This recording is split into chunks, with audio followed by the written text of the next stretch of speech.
In the match between Alizhan Muratov and Riekard Bornman, a crazy statement was made. In round 1 outside the straps, I thought at first that it was a slip, but it was actually a win. They gave a win to Riekard Bornman, which I found very surprising. But it also kind of looked like Alizhan wasn't going all out. But it was 1-0 for Riekard. In the second round, Alizhan seemed to get more serious, and outside the straps he got a super dominant looking stop. The strength of his arm seemed deadly. But they slipped, and in the straps, Alizhan drove to the side, but he actually cracked his own wrist in the process. He wasn't able to finish the match.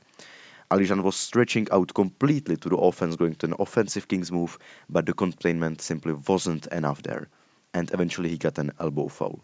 On the restart, Riekard gained complete center table control in the hand, both and also in the arm. He started driving to the side and got the win. 2-0 Riekard. In the third round, Alizhan once again drove to the side. He went into a toe roll, then into a complete King's move. His shoulder was completely under the table. He cracked his own wrist, but the pronator stayed, so he didn't care. And eventually, he actually managed to crack the wrist of Riekard. But Riekard actually transitioned into the flop press. And Alizhan's arm was slowly opening. He was forced into the center. But then Riekard fouled. On the restart, Alizhan's hand is already completely dead. He got into a complete stretched out King's move, while Bormann stayed in the center, but he couldn't really move his arm. He was opened, he couldn't really close it.